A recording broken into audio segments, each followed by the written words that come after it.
Shalom, kita ketemu lagi pada kebaktian hari Minggu tanggal 18 Oktober 2020. Mari kita bersama-sama merenungkan firman Tuhan yang berjudul Kembali pada Kertas yang Putih. Mari kita berdoa. Bapa kami di surga, kami bersama-sama hadir di dalam kebaktian remaja online ini. Kami bersyukur Tuhan memberikan kami kesempatan untuk bisa mendengarkan firman Tuhan. Tuhan berbicaralah pada kami dan ajar kami untuk kami bisa memulihkan kehidupan kami, relasi kami dengan sesama melalui firman Tuhan pada pagi hari ini. Terima kasih Bapak, dalam nama Yesus kami berdoa, amin. Baik teman-teman, adik-adik semua, pada pagi hari ini khotbah pada kebaktian remaja berjudul Kembali pada Kertas yang Putih.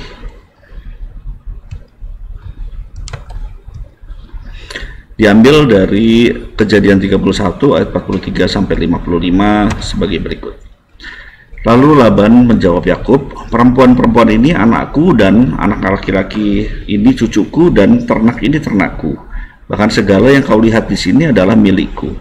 Jadi apakah yang dapat kuperbuat sekarang kepada anak-anakku ini atau kepada anak-anak yang dilahirkan mereka? Maka sekarang marilah kita mengikat perjanjian, aku dan engkau, supaya itu menjadi kesaksian antara aku dan engkau." Kemudian Yakub mengambil sebuah batu dan dirikannya menjadi tugu. Selanjutnya berkatalah Yakub kepada sanak saudaranya, "Kumpulkanlah batu." Maka mereka mengambil batu dan membuat timbunan, lalu makanlah mereka di sana di dekat timbunan itu. Laban menamai timbunan batu itu Yegar Sahaduta, tetapi Yakub menamainya Galet. Lalu kata Laban, "Timbunan batu inilah pada hari ini menjadi kesaksian antara aku dan engkau." Itulah sebabnya timbunan itu dinamainya Galet dan juga Mispa. Sebab katanya, "Tuhan kiranya berjaga-jaga antara aku dan engkau apabila kita berjauhan. Jika engkau mengaibkan anak-anakku dan jika engkau mengambil istri lain di samping anak-anakku itu, ingatlah walaupun tidak ada orang di dekat kita, Allah juga yang menjadi saksi antara aku dan engkau." Selanjutnya kata Laban kepada Yakub, "Inilah timbunan batu dan inilah tugu yang kudirikan antara aku dan engkau. Timbunan batu dan tugu inilah menjadi kesaksian bahwa aku tidak akan melewati timbunan batu ini mendapatkan engkau, dan bahwa engkau pun tidak akan melewati timbunan batu dan tugu ini mendapatkan aku dengan niat jahat. Allah Abraham dan Allah Nahor, Allah ayah mereka, kiranya menjadi hakim atas antara kita." Lalu Yakub bersumpah demi yang disegani oleh Ishak ayahnya, dan Yakub mempersembahkan korban sembelihan di gunung itu. Ia mengundang makan sanak saudaranya, lalu mereka makan dan bermalam di gunung itu. Keesokan harinya, pagi-pagi Laban mencium cucu-cucunya dan anak-anaknya serta memberkati mereka. Kemudian pulanglah Laban ke tempat tinggalnya. Ya, baik. Pada pagi hari ini kita akan membahas mengenai Yakub dan Laban. Bagaimana hubungan mereka itu tergambar pada gambar di samping ini ya. Jadi Yakub itu adalah anak dari Ishak, dan ia mempunyai saudara kembar bernama Esau. Nah, ia adalah keponakan dari Laban, dan ia suami dari Lea dan Rahel, dan bapak dari 12 anak. Sedangkan Laban adalah saudara Ribka, ibunya Yakub. Jadi Laban adalah pamannya Yakub ya. Lalu ia tinggal di Padan Aram. Laban punya 2 anak, yaitu Lea dan Rahel. Laban adalah seseorang yang memegang tradisi dan ia sayang kepada keluarga. Baik, bagaimana relasi Yakub dan Laban? Yakub bekerja 7 tahun untuk mendapatkan Rahel gitu ya. Ia meminta kepada Laban pamannya, "Saya mau bekerja 7 tahun untuk menikah dengan Rahel." Lalu ketika 7 tahun berlalu, ketika ia diberikan istri oleh pamannya Laban, ternyata yang diberikan Lea, kakaknya, bukan Rahel. Lalu kemudian ia harus bekerja 7 tahun lagi untuk mendapatkan Rahel. Nah, kemudian ia mempunyai 12 anak dari Lea dan Rahel, dan juga Zilpa dan Bilha, yaitu budak dari Lea dan Rahel. Adik-adik bisa baca di ayat sebelumnya begitu ya.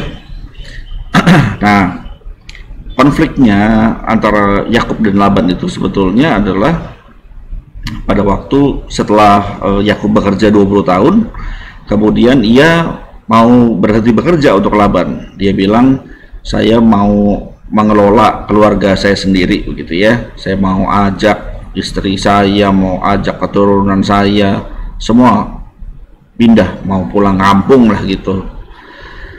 Nah, sementara Yakub itu sudah mempunyai kekayaan yang banyak, yaitu ternak gitu ya, domba, kambing. Nah, itu adalah simbol kekayaan pada waktu itu gitu kan. Nah, ia mempunyai ternak yang banyak, lalu itu adalah upahnya begitu ya, upahnya dari bekerja pada Laban selama 20 tahun. Nah, di situ pun pada waktu ia meminta upahnya, si Laban juga dikelabui gitu ya, karena diakalin lah gitu, bukan ditipu ya, diakalin. Karena Yakub bilang, oke, aku mau mendapatkan upah berupa ternak yang berbintik, yang berloreng gitu ya, yang bergaris-garis belang-belang. Nah, yang polos buat Laban, yang berbintik buat saya. Nah, kemudian diakali supaya kemudian keturunan dari kambing dombanya itu berbintik semua. Nah, jadilah Yakub kaya raya gitu ya. Lalu kemudian Yakub pergi meninggalkan Laban. Ya, dia membawa istrinya, istri-istrinya, anak-anaknya semua dibawa. Nah, setelah beberapa hari perjalanan, kemudian Laban mengetahui dan juga ia mengejar. Lalu dihadapkan gitu ya. Kenapa kok kamu pergi nggak bilang-bilang gitu kan? Laban ini marah karena saya kok nggak dikasih kesempatan untuk mencium anak-anak saya, cucu-cucu saya begitu ya. Nah, kemudian ia juga membuat perjanjian sama si Yakub. Dia bilang, oke lah, ginilah, kita bikin perjanjian aja. Kita bikin tumpukan batu gitu ya, kita ngambil batunya pasti bukan batu yang kecil-kecil ya, bukan batu kerikil gitu, karena ia membangun tugu.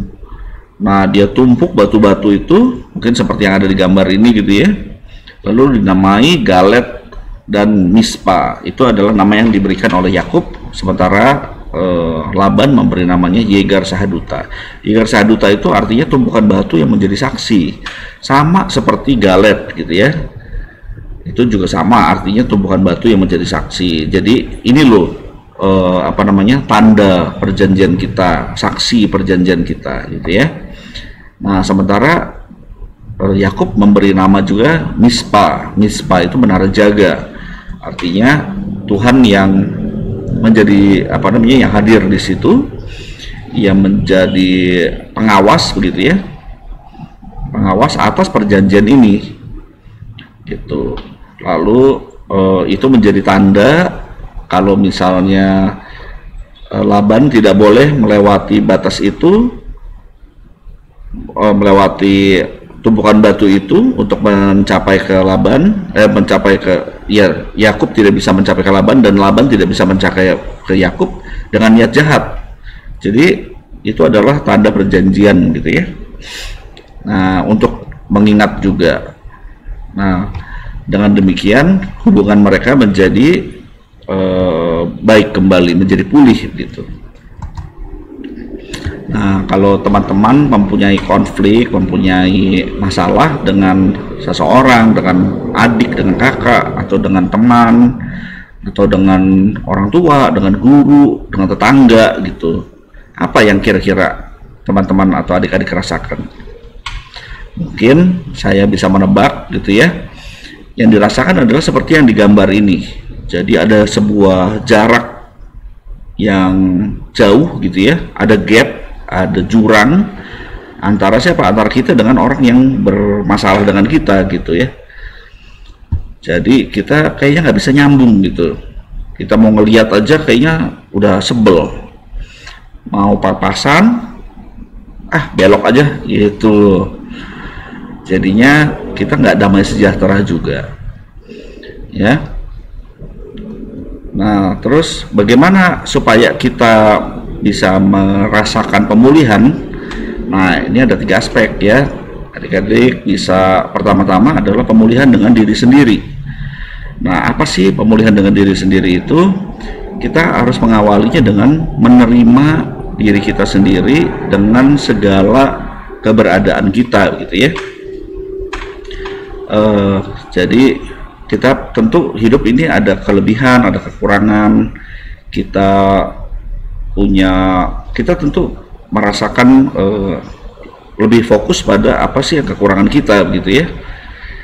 Nah, tapi sebetulnya kita adalah suatu pribadi yang unik, yang merupakan bagian yang klop, yang pas bagi tubuh Kristus yang ada di lingkungan atau di gereja kita ini. Lalu yang kedua, bagaimana kita bisa pulih dengan sesama. Kita bisa pulih dengan sesama itu adalah kita membutuhkan orang lain ya. Kita membutuhkan orang lain untuk kita bisa hidup secara sosial. Kita itu nggak mungkin nyaman dengan hidup sendiri gitu ya. Ada tuh film-film yang membuat yang ceritanya ada orang tinggal hidup sendiri gitu di bumi. Misalnya film I Am Legend gitu ya, Will Smith itu tinggal sendiri dan dia punya anjing begitu, karena semua orang sudah terkena wabah dan semua orang sudah mati. Ada yang sebagian yang menjadi monster gitu. Nah, tentu dia nggak bisa hidup sendiri. Dia berjuang mati-matian untuk mencari teman gitu ya. Dia kirim radio berita gitu ya, melalui audio. Setiap hari saya ada di dermaga pada sore hari misalnya gitu ya. Pada sore hari dia nunggu di dermaga, siapa tahu ada satu orang yang menghampiri dia, yang mendengarkan pesannya itu. Atau misalnya film Castaway, filmnya Tom Hanks gitu ya. Dia terdampar di sebuah pulau yang hanya dia bisa menemukan barang-barang gitu. Lalu ia membuat sosok boneka gitu ya dari bola voli yang dia namai Wilson. Nah, Wilson itu adalah merek bola voli itu sebetulnya gitu ya. Lalu diajak ngobrol. Nah, itu kita sebetulnya membutuhkan orang lain, kita membutuhkan sesama kita untuk kita bisa hidup, kita bisa waras gitu ya. Kita tuh membutuhkan orang lain. Jadi kalau kita berkonflik dengan orang lain, apalagi kita berkonflik dengan banyak orang, dengan semua orang, tentu kita tidak bisa mendapatkan damai sejahtera gitu ya. Kita susah hidupnya. Dan terutama kita perlu juga relasi yang baik dengan Tuhan, dengan Allah. Karena kita itu tidak sanggup menghadapi bermacam-macam masalah yang tentu kita hadapi di dunia itu ya. Kita punya punya tantangan pada waktu kita naik kelas misalnya gitu ya, pelajaran makin sulit, atau sesudah lulus mau ngapain, mau kerja, mau usaha dan seterusnya. Dan masa depan tidak ada yang tahu. Tentu kita membutuhkan Tuhan lah. Tentu kita membutuhkan kuasa Tuhan untuk kita bisa yakin dan mantap menghadapi kehidupan ini. Mari kita lihat satu persatu ya. Nah, bagaimana sih kita menerima diri kita ini? Apakah ada hal-hal yang kita belum terima dari diri kita? Ya, misalnya kita sebagai anak sulung misalnya, kenapa kok aku lahir sebagai anak sulung? Atau kenapa kok aku ini anak tengah? Kenapa kok hidungku cuma segini? Kenapa kok rambutku begini sih, jelek banget misalnya gitu ya? Kenapa kok perutku kayak begini, gendut banget, atau pendek banget, atau tinggi banget? Tinggi salah, pendek salah, lurus salah, keriting juga salah gitu ya. Yang keriting pengen lurus rambutnya, yang lurus pengen keriting rambutnya. Artinya apa? Itu belum bisa menerima dirinya sendiri. Nah, bagaimana supaya kita bisa menerima diri sendiri? Apa yang harus kulakukan agar aku dapat berpulih? Ya, kita menerima, kita sadari, kita akui bahwa kita semua tidak ada yang sempurna, gitu ya. Memang mungkin di masa seperti sekarang ini ada sosok-sosok yang ditampilkan sesempurna mungkin, gitu ya. Misalnya di Instagram, kita berselfie, wah baru saja bangun tidur gitu kan, padahal udah lipstick, udah di blow rambutnya. Apakah itu yang sejujurnya? Itu tidak gitu ya. Nah, kalau misalnya kesempurnaan itu adalah sesuatu yang dicitrakan, ya berarti itu tidak membuat damai sejahtera yang sejati juga, karena kesempurnaannya juga nggak sejati gitu ya. Tapi kalau kita bisa menerima diri kita dengan segala kelebihan dan kekurangan kita, kita bisa lebih mudah menerima keberadaan orang lain. Lalu selain dari diri kita sendiri, apa yang kita belum terima dari keluarga kita? Mungkin latar belakang keluarganya atau jumlah keluarganya. Ada yang bilang, aduh keluargaku dikit sekali, atau aduh keluargaku banyak sekali, jadinya ribut terus misalnya gitu ya. Atau tempat tinggalnya, aduh aku dilahirkan di desa, di dusun, di jauh dari teknologi begitu ya. Kita nggak bisa menerima keberadaan diri kita seperti itu. Atau merasa orang tuanya pilih kasih, lebih sayang pada saudaraku, lebih sayang pada pekerjaannya, lebih sayang pada hartanya, misalnya seperti itu yang kita persepsikan, kita anggap sesuatu yang benar gitu ya. Nah, itu yang belum bisa kita terima. Lalu itu apa yang harus kita lakukan supaya kita dapat pulih? Nah, kita harus menerima juga keberadaan dari keluarga kita atau orang tua kita. Lalu bagaimana kalau kita memulihkan relasi kita dengan sesama? Ya, yang pertama-tama kita harus sadari bahwa untuk bisa menerima orang lain, kita harus bisa pertama-tama diawali dengan pengertian. Kita harus ngerti dulu kenapa kok orang itu berkata atau berbuat seperti itu. Kita harus mengerti bagaimana caranya kita menempatkan diri di posisinya dia. Mungkin dengan kita berusaha memposisikan diri, oh iya juga ya, kalau aku seperti dia mungkin aku juga akan bersikap seperti itu, mungkin aku akan berkata seperti itu.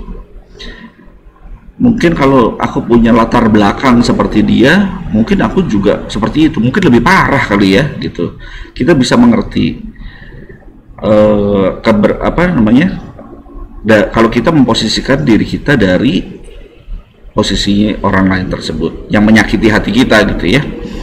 Lalu kita juga harus belajar mengelola emosi. Kita berusaha ada beberapa teknik gitu ya. Misalnya untuk emosi itu kan macam-macam ya. Misalnya sedih gitu ya, untuk kecewa kita bisa dengan menunda.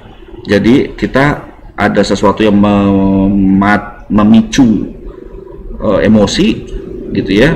Misalnya teman kita yang kita anggap sahabat dekat itu, terus tiba-tiba dia main dengan orang yang lain, dengan teman yang lain, dia akrab juga, wah kita iri hati ini. Terus kita berusaha mengerti, oh dia itu bisa dengan berusaha mengerti posisinya teman kita ini. Misalnya, oh dia memang orangnya sanguin gitu ya, orangnya mudah bergaul, atau orangnya ceria. Jadi keceriaan itu dengan semua orang, tapi begitu dengan kita, dia ceria juga, tapi dia kok tahu, gimana kita taunya dia bisa dekat sama kita gitu ya. Dia percaya, dia mau cerita hal-hal yang sebelumnya mungkin dia nggak mau ceritakan gitu ya dengan orang lain, tapi dia percaya sama kita. Nah, itu adalah bukti misalnya persahabatan gitu ya, bukti persahabatan. Bagaimana kita mampu mengelola emosi begitu kita melihat, dia kok sama orang lain gitu ya, berakrab-akrab gitu. Kita tuh enggak, kita hitung misalnya gitu ya, atau tarik napas gitu. Nah, jadi kita pikir dulu, kita berusaha merasionalisasi dulu gitu ya, bisa pakai akal dulu. Akal kita sehat atau kita mau terbawa oleh emosi gitu. Nah, memang hal-hal seperti itu nggak mudah gitu ya, memerlukan proses, perlu latihan, perlu usaha ekstra. Nah, tapi begitu kita mengerti, kita artinya bisa menerima orang lain. Dan kita juga harus sadar bahwa tidak harus selalu sepakat dengan orang gitu ya, dengan orang lain gitu. Jadi Kita bisa aja berbeda pendapat, tapi bukan berarti kita konflik, kita musuhan gitu. Enggak, aku nggak setuju soal hal ini. Kalau teman kita bilang, oh aku setuju banget itu, oh kenapa? Kita berusaha mengerti gitu kan. Tapi begitu kita mengerti, kita tetap nggak setuju, ya nggak apa-apa gitu ya. Jangan seperti debat politik yang pokoknya harus begini, pokoknya harus begitu. Kalau nggak cebong, terus kampret gitu ya. Nah itu kemudian menjadi relasinya menjadi rusak. Nah, lalu yang berikutnya adalah kita harus, kalau kepada orang-orang yang menyakiti hati kita, kita harus bisa mengampuni. Nah, mengampuni itu bukan melupakan, karena kita sebagai, apalagi di usia adik-adik gitu ya, usia belasan gitu ya, itu tentu susah sekali untuk melupakan. Karena apa? Karena adik-adik punya ingatan yang bagus. Adik-adik itu tidak gampang apa namanya, demensia atau pikun gitu. Nah, seandainya pun kita lupa akan sesuatu yang menyakiti hati kita, terus kita rasanya udah senang lagi segala macam, tapi begitu kita ketemu lagi, nah itu bisa menyakiti hati kita lagi. Karena apa? Itu baru melupakan, belum mengampuni. Nah, poin terakhir adalah bukan karena waktu, tapi karena Yesus. Nah, jadi kita mengampuni itu bukan karena waktu. Wah, biarlah waktu yang menyelesaikan, begitu ya kalau kata kutipan-kutipan atau orang-orang bijak gitu ya. Enggak setuju saya. Waktu itu bisa mengurangi dampak emosinya, tapi dia tidak menyelesaikan masalah. Nah, mengampuni itu menyelesaikan sampai ke akar masalah. Bagaimana kita tahu kita mengampuni? Kalau kita melihat orang yang sama yang menyakiti hati kita, tapi kita tidak melengos gitu ya. Kita mau papasan, kita mau say hi, kita mau bersapa dan seterusnya. Nah, itu dimampukan karena Tuhan sudah mengampuni kita. Itu kesadaran itu dulu. Tuhan sudah mengampuni dosa-dosa kita. Kita juga mampu mengampuni orang lain. Tuhan sudah mengasihi kita, kita pun mampu mengasihi orang lain. Yang pasti sulit mengasihi orang yang menyakiti hati kita begitu ya. Tapi pasti bisa karena Tuhan Yesus yang memampukan. Nah, bagaimana dengan relasi manusia dengan Allah? Nah, yang pasti adalah dosa merusak relasi antara Allah dan manusia. Ya, dosa itu bukan seperti saus sambal yang nempel. Ada saus sambal nih, wah, jadi jelek deh baju gue gitu ya. Baju mahal-mahal, kok jadi jelek nih, ada noda. Nanti dicuci pakai apalah, pakai Baiklin atau pakai apa gitu ya. Bukan seperti itu. Dampak kerusakan akibat dosa itu jauh lebih dahsyat daripada sekadar noda.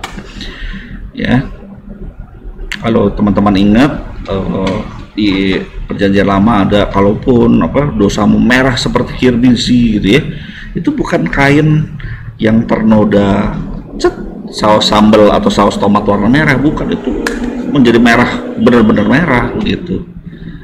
Nah, makanya ilustrasi yang menggambarkan dosa, putusnya manusia dengan Tuhan, putusnya relasi manusia dengan Tuhan adalah seperti putusnya jalan gitu ya, yang menyebabkan ada jurang yang besar, seperti yang kita tadi ada gambaran itu ya, bagaimana akibat konflik ya, ada jurang, tidak nyambung gitu. Kita nggak bisa mencapai Tuhan dengan kekuatan kita sendiri, nggak bisa. Kita nggak bisa dengan kita berbuat baiklah sama saudara, sama orang susah gitu ya, kasih kasih uang ke pengamen segala macam, kita membangun rumah ibadah, kita membangun panti asuhan. Tidak bisa hal-hal itu mencapai Tuhan. Kita nggak bisa juga membaca doa Bapa Kami 1000 kali misalnya gitu ya, membaca dari Kejadian sampai Wahyu ratusan kali, itu membuat kita relasinya baik dengan Tuhan? Enggak. Tapi hal-hal itu kita boleh lakukan, bukan yang nggak berarti gitu ya. Kita bisa lakukan sebagai ungkapan syukur kita bahwa Tuhan sudah hadir di dunia melalui anaknya Yesus. Tuhan sudah berkorban di atas kayu salib, Tuhan sudah bangkit, sudah menang lawan maut, melawan dosa, sehingga kita pun relasinya dipulihkan dengan Tuhan. Oke, baik. Saya berharap kita semua bisa dimampukan oleh Roh Kudus untuk mengerti pesan firman Tuhan pada pagi hari ini, yaitu kita bisa memulihkan relasi dengan sesama. Pertama-tama dengan memulihkan relasi dengan diri kita sendiri. Kita menerima keberadaan diri kita. Lalu kita sadari juga bahwa Tuhan sudah memulihkan hubungan dengan kita. Dan itulah yang memampukan kita bisa memulihkan relasi dengan sesama. Kita bisa menyadari bahwa kita bukanlah pusat semesta. Kita adalah anak-anak Tuhan yang dipanggil untuk mengasihi dan juga memperbaiki relasi dengan sesama kita. Demikian perenungan firman Tuhan pada pagi hari ini. Mari kita tutup dengan doa. Mari kita berdoa. Bapa di surga, kami bersyukur Tuhan pertama-tama sudah memulihkan relasi dengan kami manusia, dan juga tolong Tuhan memampukan kami untuk kami bisa menerima diri kami sendiri, supaya kami bisa menerima keberadaan orang lain yang menyakiti hati kami, yang membuat kami kecewa, dan juga kami bisa merendahkan diri kami sama seperti Tuhan merendahkan diri dari surga yang begitu mulia, lahir di kandang dan juga mati dengan hina di kayu salib. Ajar kami untuk menyadari bahwa semua hal itu menjadi dasar buat kami untuk kami bisa menerima, bisa memperbaiki relasi dengan sesama kami, dengan saudara-saudara, teman-teman, orang tua, dengan sahabat-sahabat kami, untuk kami bisa menjalin relasi yang baik, kami bisa saling bertumbuh melalui relasi-relasi itu, dan juga nama Tuhan semakin dipermuliakan. Terima kasih Bapa, kami mohon penyertaan-Mu sepanjang kehidupan kami, sepanjang ibadah kami dari Senin sampai minggu depan. Dalam keseharian kami, itulah ibadah kami yang kami tunjukkan dalam perbaikan relasi kami dengan sesama kami. Terima kasih Bapa, dalam nama Tuhan Yesus kami naikkan doa ini dan perenungan kami pada pagi hari ini. Amin.